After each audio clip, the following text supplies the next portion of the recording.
Hey friends, welcome back to my channel. My name is Shayna, and today we are going to dive into one of my favorite topics of goal setting, specifically how to use the fall season to set powerful intentions and really visualize your dream. I love the idea of finishing the year strong, but in a realistic way that aligns with both productivity and rest. This is going to be a cozy chat where I'm sharing the very things that I plan on doing, so grab your favorite fall drink and let's talk about setting meaningful goals, creating mood journals to visualize them, and embracing the winter arc trend to prepare for a successful, ease-filled new year. Reflecting on past goals should be the first thing that you do when you are getting ready to set goals for the fall. I think the fall is the perfect time for you to really reflect on how your year has gone so far and to make any adjustments necessary to finish the year the way you intended to. I know for me, the change in weather makes me want to pause and really think about how far I've come throughout the year. When you take the time to reflect on the months prior,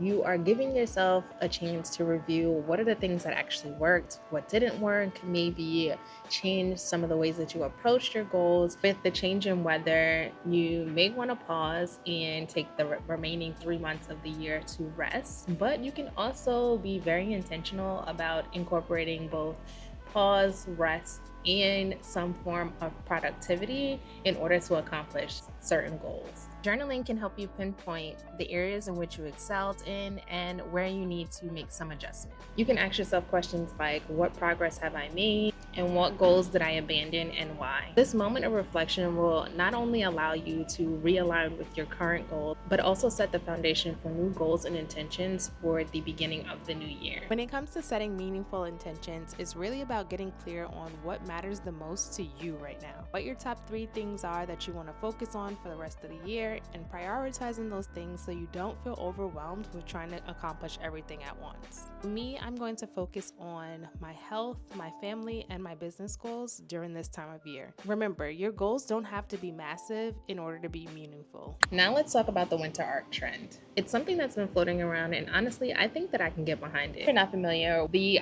concept of a winter arc is basically to take the last 3 months of the year to really lock in, refocus, basically grind, go as hard as you can, whatever you want to call it. It's really the opportunity of using the last 3 months of the year as your January. I like this idea for several reasons. For one, my birthday's in January, and I started to look at the month of as my period of rest. I want to disconnect from the social media world, spend the time to reflect on another year of walking this earth. So the idea of getting a head start on my goals 3 months prior to January even coming, of course, I was totally down for something like this.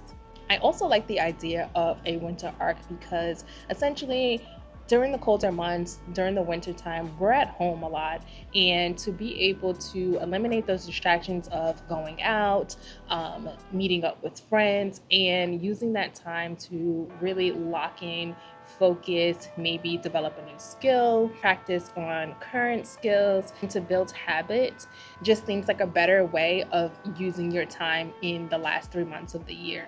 When it comes to a winter arc, I do challenge you to make the winter arc personal. You want to adapt your winter arc to your specific lifestyle. I know there's a lot of information out on the internet, and we tend to want to follow the templates and outlines of our favorite influencers, content creators, or people that we look up to. But something like a winter arc should be really personal to you, your journey, and your goals. Whether you choose for it to be a season of deep rest or a moment of light goal setting, you have to make it personal to you. Also, will encourage you to focus on the systems and not just the goals. I can be very goal oriented and sometimes forget that the systems, creating the systems is way more important than actually accomplishing the goal. If you do not have the right systems in place, then 9 times out of 10, you're not going to accomplish the goal anyway. Instead of trying to achieve everything at once, set up the systems that make progress feel natural. This will help take the pressure off of grind mode, and you're consistently working towards your goal.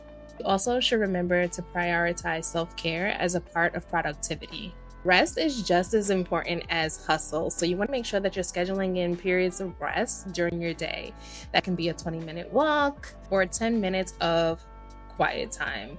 Whatever you feel that you need to take a break and allow yourself to reset before getting right back into the hustle and bustle of accomplishing your goals. Rest, believe it or not, will help you remain productive. Also, be taking the time to establish fall and winter routines. They are definitely going to look different than what your summer routines will look like, but you want to have a solid fall and winter routine that you can rely on when things get a little bit harder.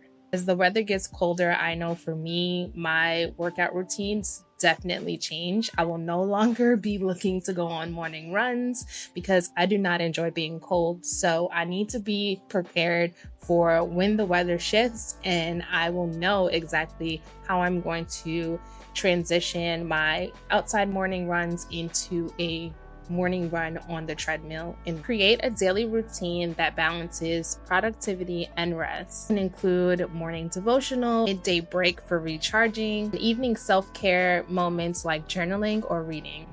A balanced routine will definitely help you stay centered and productive during the season.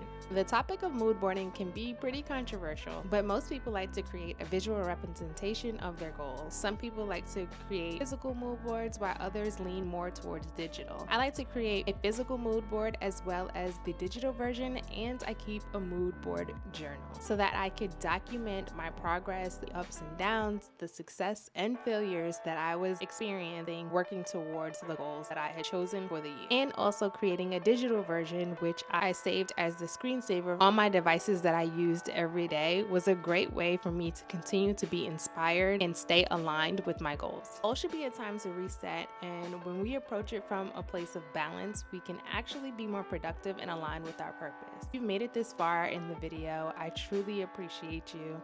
If you enjoyed this video, make sure you give it a thumbs up, and don't forget to subscribe for more content on setting goals, wellness, and living a purposeful life. Before I get out of here, I really want you to tell me in the comments, what are some of the goals that you're looking to accomplish this fall? Let's talk about it in the comments, and until next time, I will catch you in the next one.